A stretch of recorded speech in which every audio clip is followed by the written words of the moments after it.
Ya, Bang, mengenai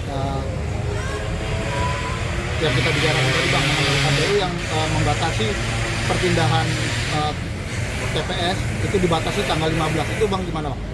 Jadi ini yang menimbulkan masalah ya. Jadi banyak masyarakat yang kebetulan menyampaikan kepada saya, dia ingin menggunakan hak pilihnya sebagai warga negara karena satu suara itu sangat penting dalam proses pemilu. Dia ingin menggunakan hak pilihnya, ingin menggunakan suaranya, tapi dia beridentitas sesuai dengan KTP-nya adalah tidak di Jakarta. Ini menjadi sebuah persoalan pada saat dia menanyakan di tempat domisilinya, katanya sudah tutup. Karena terakhir adalah 15 Januari. Akhirnya kita mencoba untuk menelpon ke satu tempat di sebuah kota. Kita tanyakan bagaimana ceritanya. Sosialisasinya disampaikan di kelurahan. Bagaimana masyarakat bisa tahu ada aturan ini? Ada aturan di mana maksimal tanggal 15 Januari. Itu informasi dari KPU. KPU apa namanya yang paling bawah? Ya, bukan, yang ada di kecamatan, di kelurahan. Dan dia bilang dia melaksanakan peraturan. Kalau ada peraturan seperti ini akan menyebabkan banyaknya orang golput. Kenapa golput? Karena dia tidak bisa menggunakan haknya. Tidak bisa menggunakan haknya untuk melakukan pencoblosan di TPS di mana dia berdomisili. Nah, kalau satu orang kali sekian orang akibat peraturan yang seperti ini, peraturan akan menyebabkan terjadinya pelanggaran HAM. Sebetulnya ada kebijakan karena ini adalah 5 tahun sekali.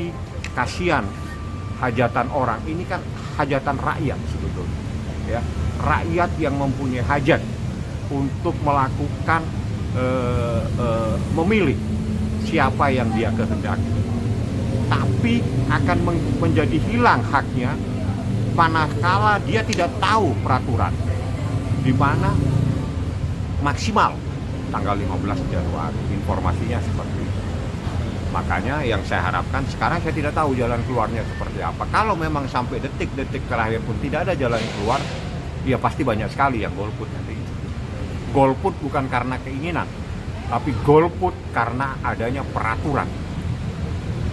Artinya Akibat terburuknya apa, Bang, kira-kira, Bang? Ya kalau ini sekarang terlalu banyak orang yang golput, saya nggak tahu kemana itu suaranya. Itu saja. Jadi yang jadi masalah itu adalah hak seseorang. Seseorang itu mempunyai hak asasi manusia. Salah satunya adalah hak untuk memilih, menggunakan hak pilihnya. Namun ini menjadi hilang haknya karena ada peraturan yang membatasi perpindahan seseorang untuk memilih dari satu tempat di mana dia tercatat dari DPT untuk pindah ke dia berdomisili. Tidak semua orang ber-KTP itu pasti dia bertempat tinggal di sana. Banyak orang yang bertempat tinggal di luar, ber-KTP di luar Jakarta, tapi tinggalnya di Jakarta. Itu banyak sekali. Apakah karena dia tidak tahu menyebabkan dia kehilangan haknya? Tolong ini dipikirkan oleh KPU, mumpung masih ada waktu. Masih ada waktu sekitar 9 hari lagi. KPU bisa mengeluarkan surat edaran, mengeluarkan petunjuk teknis kepada semua yang ada di bawah, bahwa mereka yang mempunyai KTP negara Republik Indonesia, ingat, semua penduduk yang mempunyai KTP negara kesatuan Republik Indonesia berhak untuk memilih di mana dia berdomisili. Apakah memang seseorang atau masyarakat yang tidak dapat memilih hak suaranya yang sesuai domisili, apakah memang bisa dimanipulasikan? Itu soal yang karena ada suara itu, bagaimana itu urusan KPU lah ya. Yang jelas saya mencoba untuk mengingatkan, tolonglah hak seseorang ini jangan sampai hilang. Anda bisa mengeluarkan surat edaran, memberikan surat edaran kepada semua yang menjadi yang di TPPS bahwa pada jam-jam terakhir itu bisa sepanjang dia berKTP Republik Indonesia. Ingat, KTP itu, saya ingatkan, KTP itu berlaku di seluruh negara kesatuan Republik Indonesia. Jangan ciptakan menjadi kotak negara-negara bagian. Artinya dalam temuan ini ada perbedaan di Pilpres sebelumnya.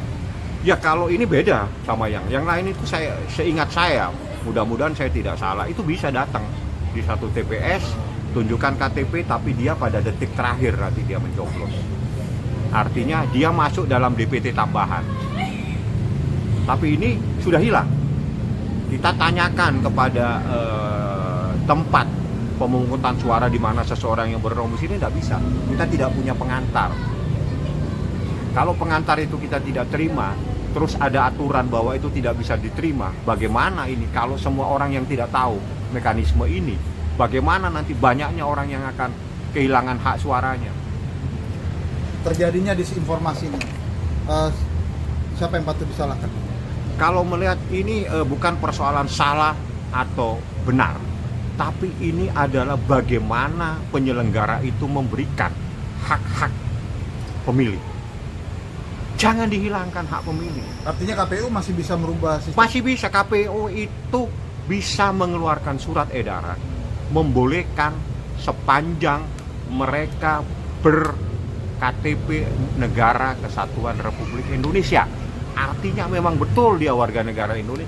Karena pemilu ini adalah pemilu untuk rakyat. Pemilu yang berhak melakukan, yang berhak untuk memilih, itu yang mencoblos, itu adalah warga negara Republik Indonesia. Ya, kalau ini tidak dijalankan oleh KPU dan dia menetapkan standar yang seperti sesuai yang tadi, artinya dalam hal ini siapa yang paling dirugikan? Yang dirugikan adalah rakyat. Rakyat yang kehilangan haknya akibat adanya peraturan pembatasan untuk mengatur perpindahan. Seperti itu. Jadi perpindahan dari di mana dia berKTP, dia pindah di mana dia berdomisili. Kalau tidak ada pengantar dari tempat dia DPT, berKTP itu berarti di situ DPT-nya dia. Tidak ada pengantar untuk pindah, dia tidak bisa melakukan pencoblosan dan itu dia akan kehilangan haknya. Oke, cukup.